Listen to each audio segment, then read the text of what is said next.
first part of the presentation is a very brief official opening ceremony.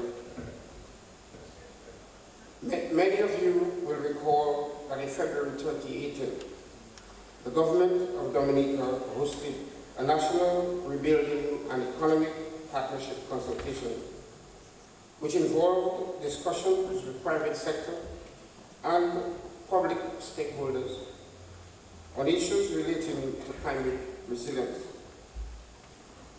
Many of the stakeholders present, some of you here, were presented with the opportunity to share on issues related to climate change and on the vision towards transforming Dominica into the first climate resilient country. The recommendations of this February consultation informed government's now developed and approved National Resilience Development Strategy, which is widely circulated and I think most of you would have heard or be familiar with.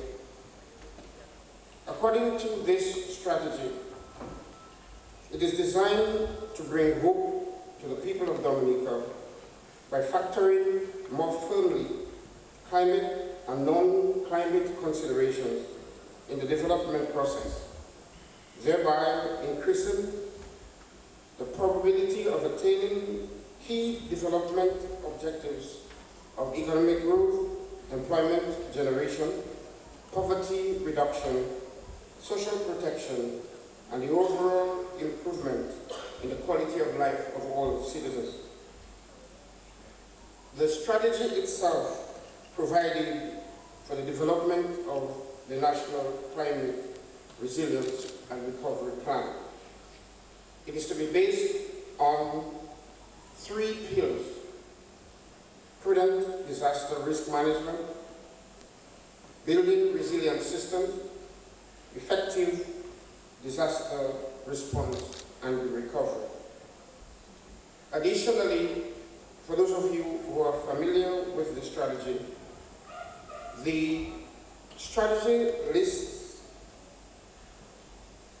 Dominica's resilient development matrix, and it was appended to this strategy, and there are 43 of those objectives, along with comparable incomes and indicators for every objective.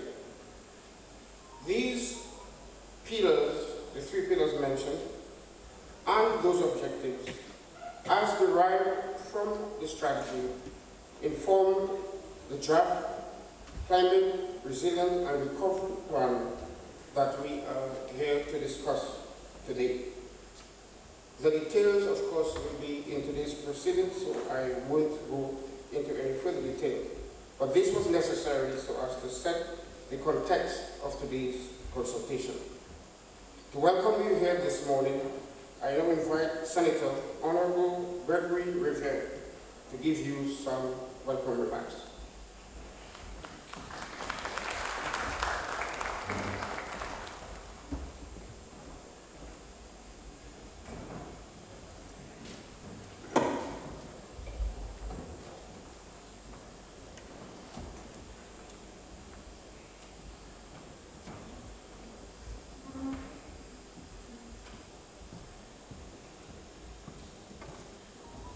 Honorable Regional Secretary, Acting Prime Minister of the Commonwealth of Dominica, Cabinet colleagues, Parliamentary Secretaries, Ambassador Steve Ferrer, Secretary to the Cabinet, Permanent Secretaries, staff of the Climate Resilient Execution Agency for Dominica Crete, representative of UNDP, other senior government officials, panelists, fellow Dominicans at home and abroad, media representatives, ladies and gentlemen, good morning. It gives me much delight to officially welcome you to the National Consultation on the Climate Resilient Recovery Plan. Your numbers here today are not only encouraging, but they signal your interest, your willingness to engage in a process of validation of the national plan, which will serve as a roadmap to climate resilience.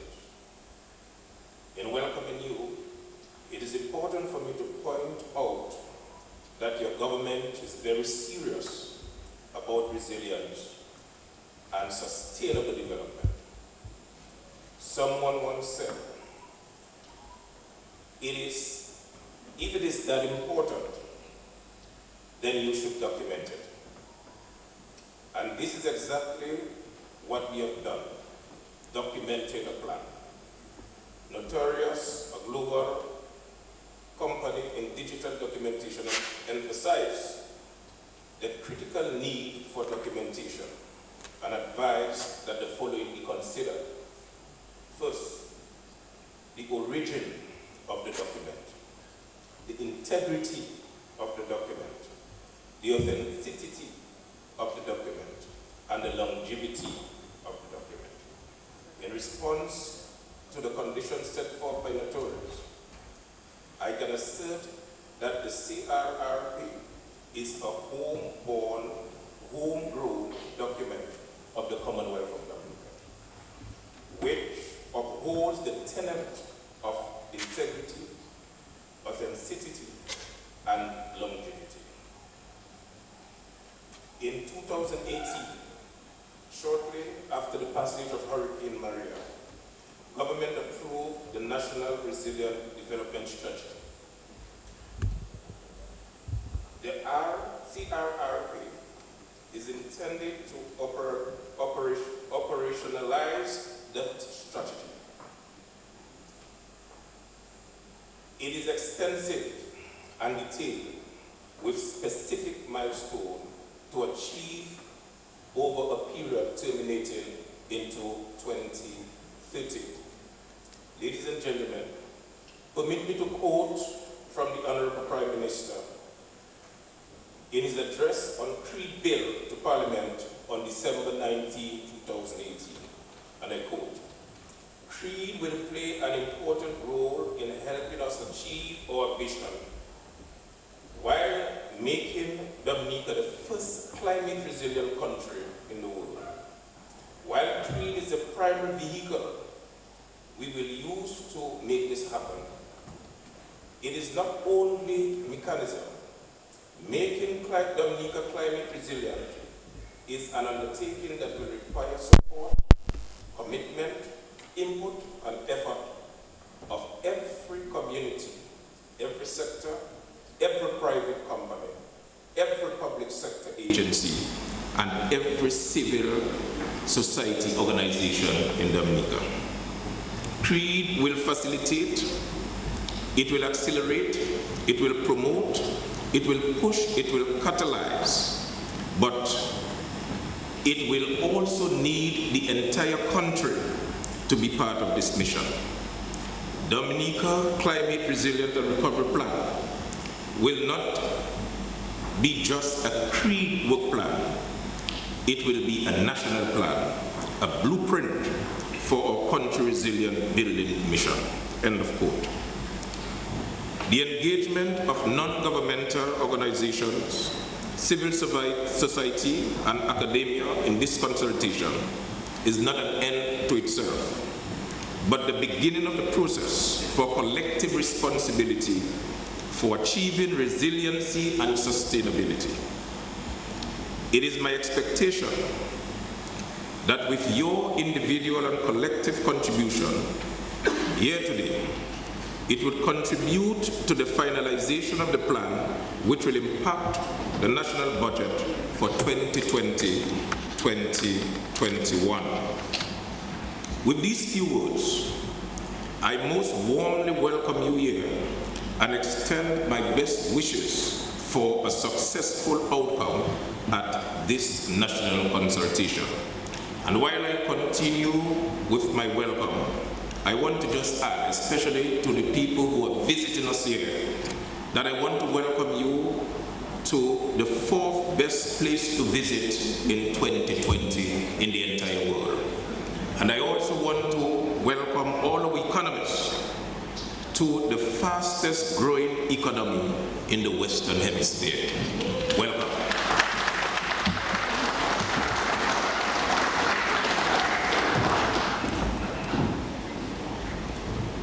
Thank you, Honorable Riviere. Honorable Riviere is the Minister of State in the Ministry of Finance, with special responsibility for finance, economic affairs, and planning. Our keynote address this morning, and final one for our official opening ceremony, is Honorable Reginald Austri, Acting Prime Minister and Minister for Housing and Urban Development. I now invite Honorable Austri to address us.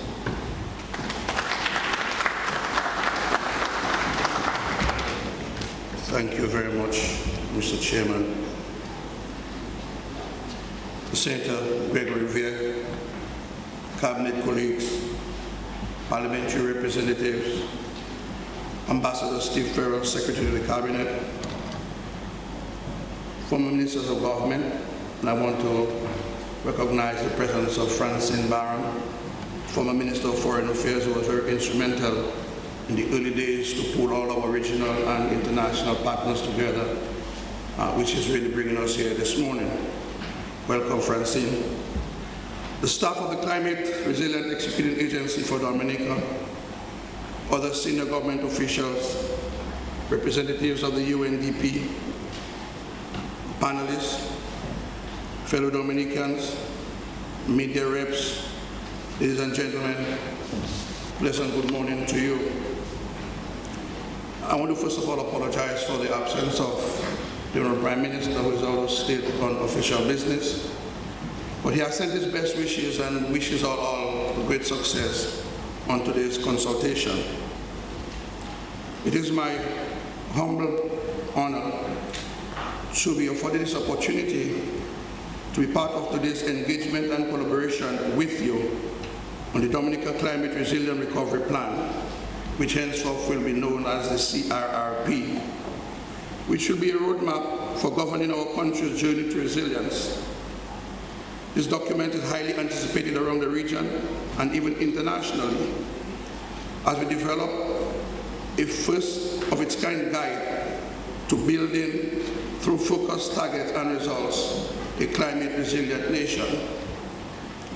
We are all acutely and intimately aware of the devastation to Dominica caused by Tropical Storm Erica and Hurricane Maria.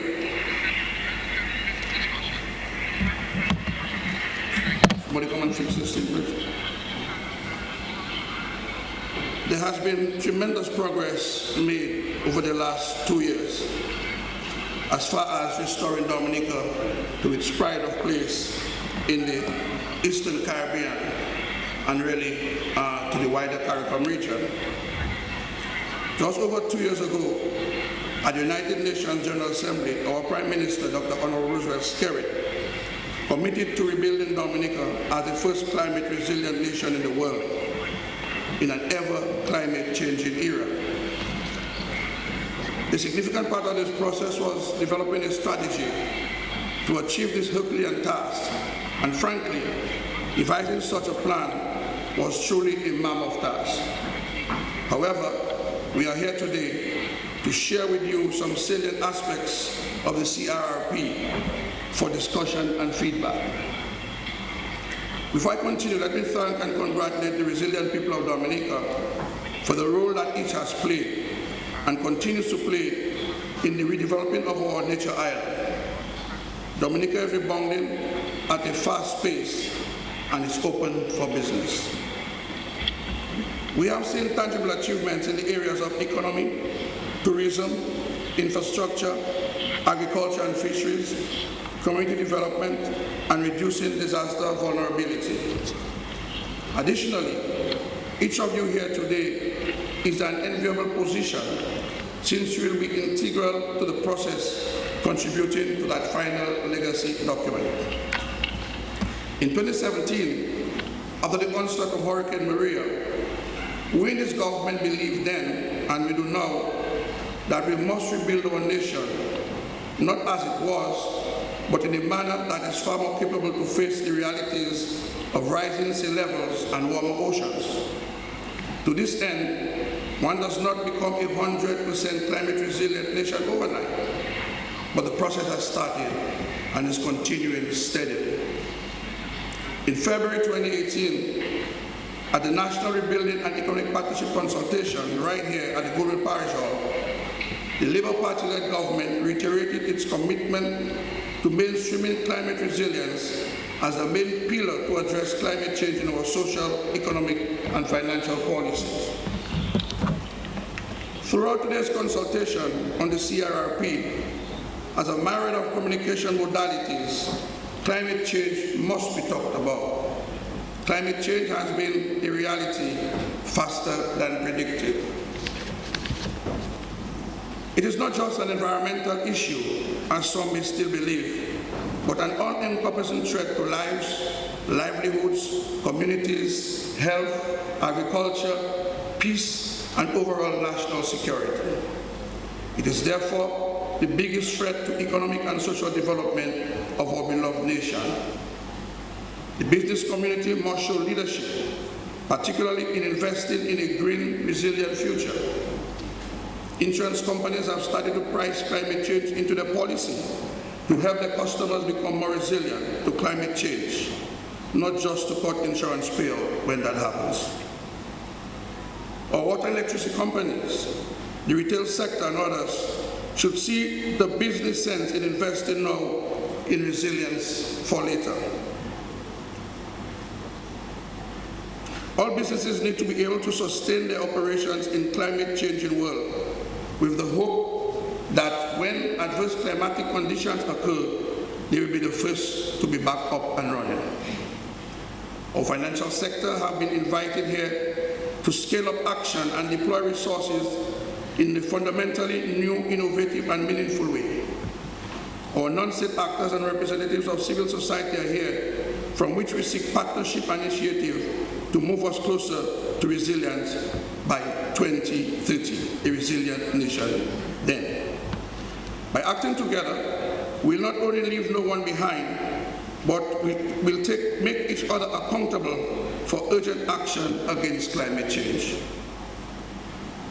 As the Prime Minister continues to reiterate in different fora, a resilient Dominica will have stronger overall socio-economic development trajectory, reduce impact from climatic and other environmental shocks, reduce time to recover from climate and other environmental shocks. Our vision is to set the example for sustainable development and climate resilience in the world. In this regard, the Climate Resilient Executive Agency for Dominica, the CREED, has been working in partnership with the Ministry of Planning and the wider government on core of creating strategies, frameworks around the national goal of sustainable resilience.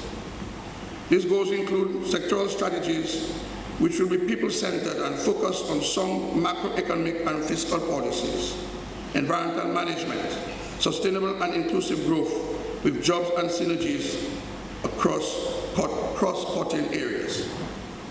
The draft CRRP will translate Dominica's vision of becoming the world's first climate resilient nation into specific activities that we will deliver against. Throughout this plan, we can send the political and market signals for the transformation of a resilient economy for better lives, better jobs, better health, improved food security, more equality, and sustainable growth. Our climate resilient agenda will focus on 1, people by building strong communities, and prosperity through a robust economic and well-planned and durable infrastructure. Successfully delivering on initiatives in those 3 areas over a long-term period will bring peace by hardwiring resilient values, thoughts, behaviors into Dominican society and organizations, and enhancing collective consciousness. Our planet by protecting and sustainably leveraging natural and other unique assets, specifically geographical resources, fresh water, marine environment, land and forest, history, lived life experience, knowledge of resilience endangered in our population, and partnerships by strengthening institutional systems. These 6 focused results of climate resilient Dominica and 20 priority climate resilience targets to be achieved by 2030 will significantly lessen the impact of future major events. This is the commitment of our government, and to my knowledge, this is the first time that a nation has articulated specific climatic resilient targets, and I'm therefore proud that Dominica remains at the forefront of this critical agenda. No doubt, our government is an undisputed trendsetter in its development approaches and programs. We have developed several policy documents and strategies, including the National Resilient Development Strategy and the Dominica Disaster Resilience Strategy, which provides a menu of macro physical policy actions for approaching our work in the drive for low carbon and climate resilient growth. To help advance concrete actions, we are presenting to you the Climate Resilient and Recovery Plan, which details options for fiscal and economic planning to support Dominica, communities, the public service, the private sector, civil societies, as we, the government of the Commonwealth of Dominica, alongside our partners, transition to building the first climate resilient country, and as we seek to make more progress. The CRRP is therefore an endorsement that will work together to undertake joint efforts, share best practices and experiences, and develop programs and projects. While this is purely a snapshot of what has been done, what is ongoing, and what is to be completed, the road ahead remains extensive and arduous. Action detailed in the CRRP are not all easy to implement, neither are they cheap. But we know there is a cost to everything, but the biggest cost is doing nothing. We have spent over $402 million on key sectors in the past 2 years, and the results are definitely profound. However, in terms of financial resources to reach our resilient goal, based on our best estimates, it will cost approximately $5.4 billion EC dollars to 2030, or $5.4 million a year for the next 10 years. Beyond financial resources, ensuring that Dominica has in place the world-class delivery capacity to implement such an ambitious agenda will be critical. We are already demonstrating out of the box by thinking through the creed. While this mandate expires in 2022, structures, systems, and capacity are already being built to enable continued effective delivery of the resilient plan through robust planning and project management functions.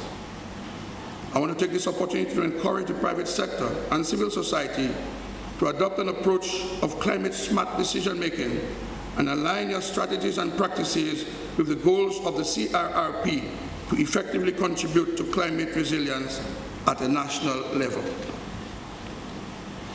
Beyond our national boundaries, practical support from our regional partners is a must as we strive to reach our goals. I therefore issue a solemn plea to you to give serious attention and commitment in an effort in reviewing the draft CRRP presented in this consultation. I have every confidence in the rich human resource capacity resident in you, and to make yourself available to contribute to the refinement of what Cabinet has already endorsed as an exemplary master plan. The Prime Minister has given specific instructions to the CREED and the Minister of Economic Planning to have the final draft on his desk by Friday, January 31st, 2020, on the heels of the commencement of the preparation of the national budget. Our government is truly elated that in the coming weeks, we shall be able to present Dominica and all entities, both here and abroad, with a comprehensive and implementable management development framework as a sign of dedicated leadership on climate change action. Ladies and gentlemen, I want to wish you all the best in today's deliberation, and as has been outlined, very, very important for us moving forward. And as we said, it's not going to be an easy task, it's not going to be an easy road, but with the resilience of the Dominican people, I am confident that we can achieve our goals. Thank you very much.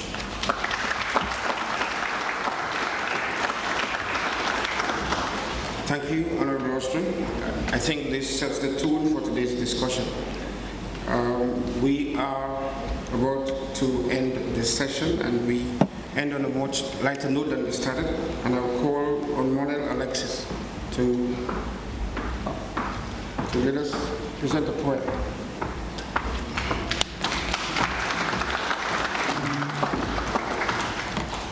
Honorable Reginald Austri, Acting Prime Minister and Minister for Housing and Urban Renewal, Cabinet Ministers, former Ministers of Government, Leader of the Opposition, Permanent Secretaries, staff of the Climate Resilience Execution Agency, Rep of UNICEF, other senior government officials, Dominicans at home and abroad, media representatives, ladies and gentlemen, good morning. This poem I'm going to present is one that was written for this occasion. It is called A Dance with a Murderer.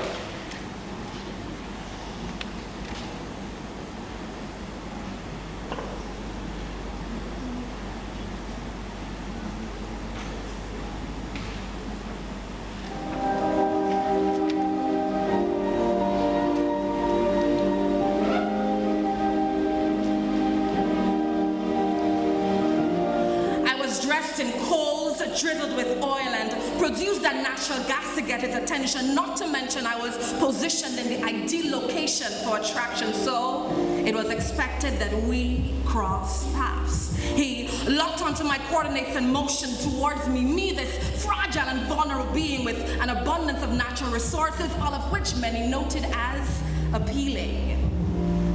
Like iron to magnet, I was drawn to his embrace, and instinctively the trees bowed to their knees and cleared a space for us. Volcanoes erupted in awe of us, the ocean water drew nearer, kindling a symphony. I closed my eyes and gave in willingly. We danced. Our intricate and eerie dance lit a fire from within that could be felt from miles away. I immediately knew that he was bad for me, but I didn't want to stop dancing. I understood that this was toxic and my gas levels were rising, yet I silenced the ranting and I continued dancing. We danced through time, we danced for years. I was selfish. I opened my eyes to be blessed with a smile, and frightened by what was in sight, I stopped dancing. The home that I knew was dying because of me, and it was time that I faced reality. Because storms and droughts were more frequent, stronger and longer. Non-biodegradables were a threat to living on land and in water.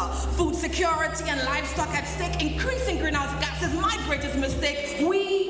I crippled Mother Nature. A devastation so loud I was forced to hide in a corner, all because I danced with a murderer. But determined to repair the devastation I caused, I blew the whistle on my dancing partner, and I watched as he went away in chains, and blamed myself for knowing but not doing better. As guilty as I stood, I advocated to build climate resilience and a dynamic Dominica. I echoed that all must gain access to information and education and be trained in prevention and mitigation. We must be willing to adapt to the changes that will occur and anticipate what might be coming. Our absorption strategies must be second to none, because the battle will continue, and it can be won if we continue commit to working together. Then, as if fate couldn't be any harsher, I too was arrested for my voluntary assault to Mother Nature. Yes, I was guilty. Guilty of dancing. I danced with a murderer. His name, climate change. Thank you.